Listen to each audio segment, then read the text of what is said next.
Hello all you out there in YouTube land, this is Translator10 and I am back with another Batman review. That's right, Batman. And this will be the first review of a very exciting collection, one that I own almost every action figure for. Well, not so much the Bat variants, but the supporting characters.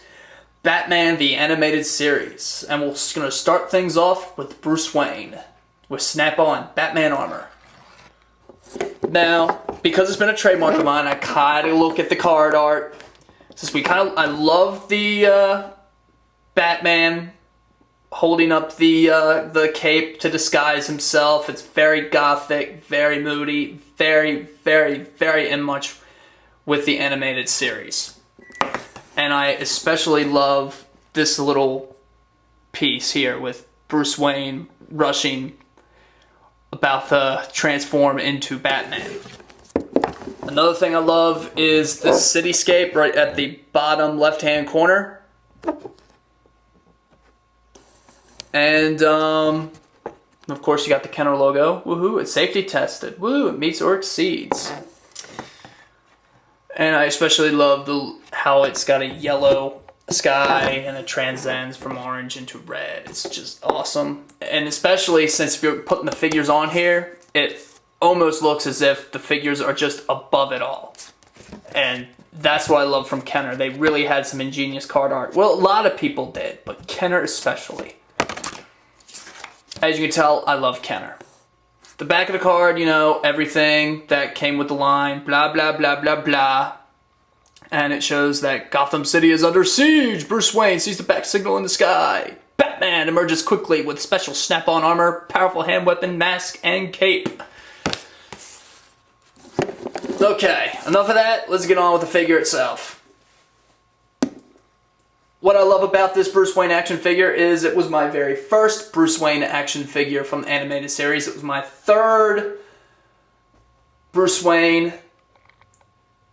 No, it was my second Bruce Wayne figure. It was my third overall Batman animated series action figures.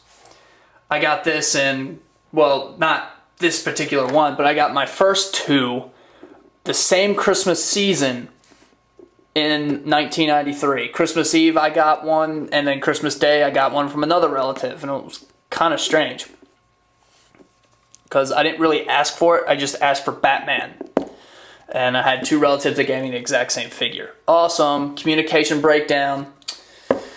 So, the figure itself is very nice.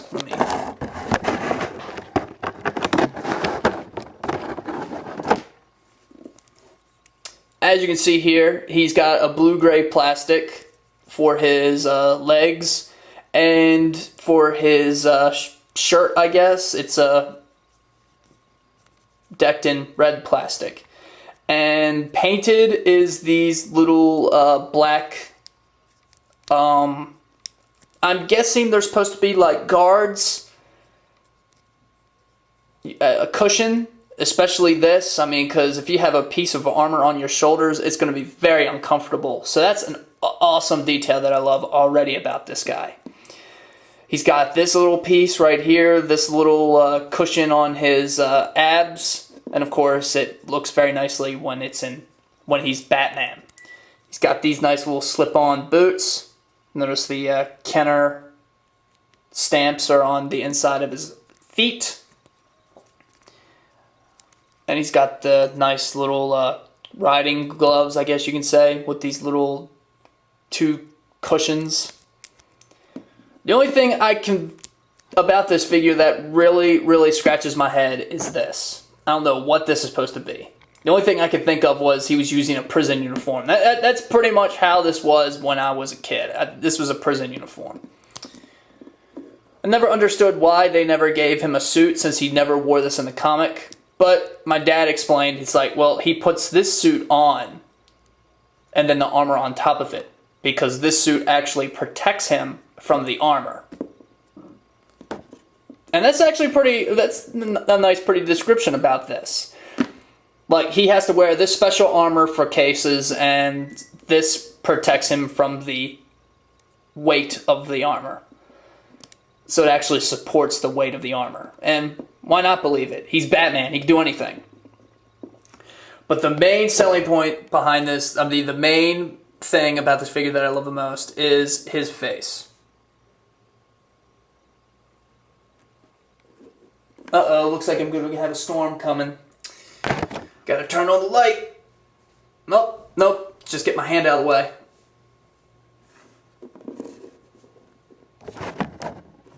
So as you can see here, very nice representation of the character model from Batman Animated Series.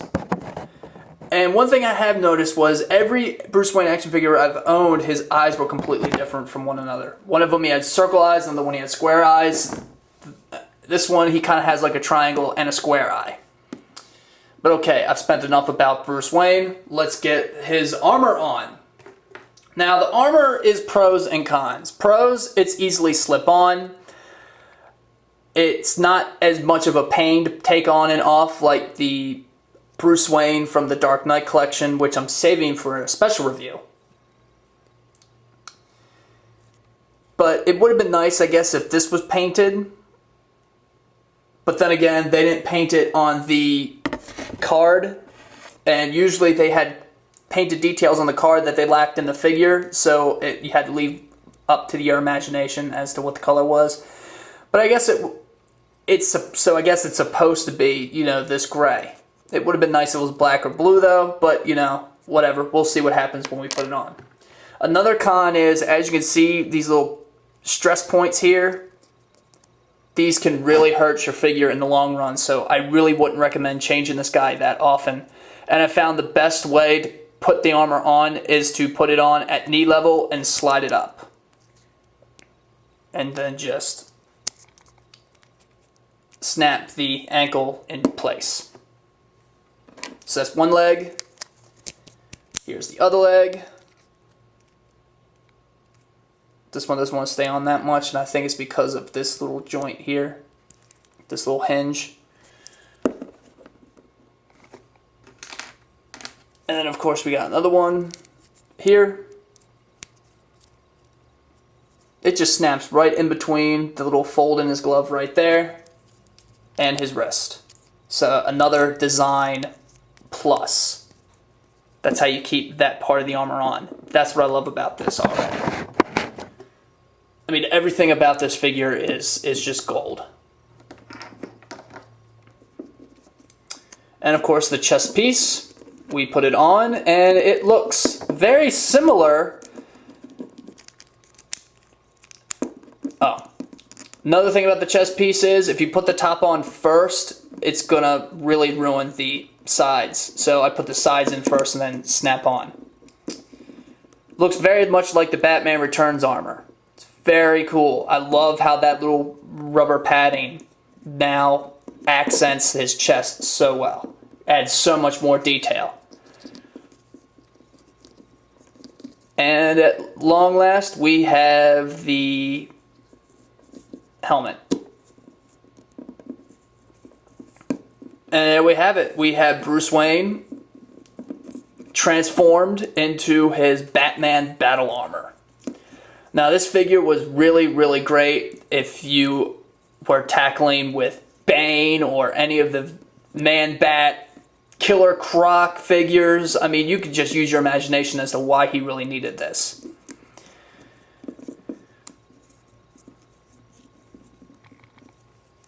He could have used it against Catwoman, I guess, if he wanted to, if he didn't want to get scratched up that night. I mean, the sky's the limit on the imagination on this guy. And what I really love is, unlike the Bruce Wayne Batman Forever action figure, where I felt the black and the red and the blue, and especially the gray with the blue pieces, had a really nasty contrast with each other. This one right here is beautiful. I mean, you have this little black detail here, and it's nicely done. Blends nicely well with the blue-gray plastic of the armor. I just love it so much.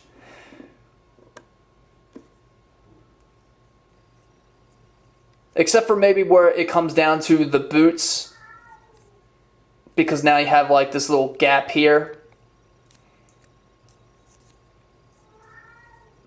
Kiefer's hungry, I guess. I gotta feed him when I'm done with this, I guess. And the soft goods cape. It isn't like the rest of the soft goods capes from the animated series Returns Dark Knight Collection line, because the scallops they're much more shallow. They're not as deep as they are on the other capes. And the helmet I love. True story about this. Since I had 2 Bruce Waynes that I had already opened up, which means you really couldn't put them back, take them back to the store unless you found something really wrong with them. Like, oh no, his arm broke off. What they would do, what I asked my dad to do was, because I noticed that this helmet looked very similar to the helmet he wore on his Batcycle. So when I eventually got a Batcycle, which was probably that year too, I asked my dad to actually cannibalize one of my figures and inadvertently created a custom riding outfit for my Batcycle Batman. So what he did was he just popped the head off, glued the Bruce Wayne head on top of the Batcycle Batman, and then I just put the helmet on. And I had a riding helmet. I wish I still had it. I really do.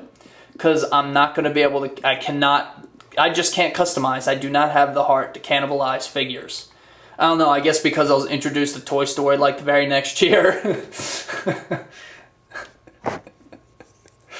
So now I think of them as alive and all the little custom toys coming to life and getting revenge on their former master.